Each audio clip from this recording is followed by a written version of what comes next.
বন্ধুরা সবাইকে স্বাগত জানাচ্ছি নতুন আরেকটি ব্লগে। যেহেতু সরস্বতী পুজো, তাই সরস্বতী পুজোর প্রাক প্রস্তুতি নিয়ে ব্লগটা তৈরি করলাম আজকে। তো দেখো এখানে মণ্ডপ বানানো হচ্ছে, যেহেতু স্কুলে ছাত্রছাত্রীদের পুজো, তো ছাত্রছাত্রীরাই মণ্ডপ সজ্জা করবে, সব কিছু আলপনা আঁকা সব কিছু কাজ তারাই করবে।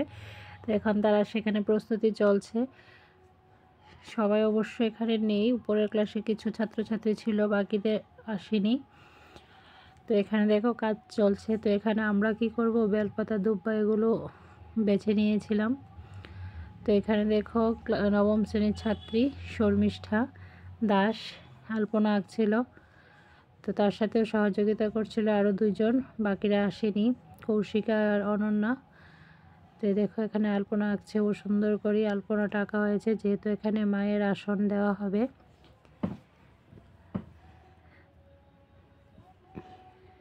এখানে সবাই মিলে একটু দুষ্টামিও করে নিল কাজের ফাঁকে। তো এখানে সবাই বসে দেখো কি দুষ্টামিটাই করছিল আমি যখন ভিডিও করছিলাম। তো ভিডিওটা ভালো লাগলে অবশ্যই লাইক কমেন্ট করে দেবে বন্ধুরা।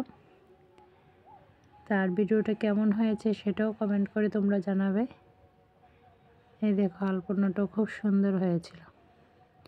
তো বলছিলাম তারা অন্যরা সহযোগিতা করছিল, তো তারা এখানে বসে বসে আঁকছিল। তো পরের ব্লগে অবশ্যই দেখাবো মণ্ডপটা। তো বাই বাই, ভালো করে সুস্থ থেকো আর আমাদের পাশে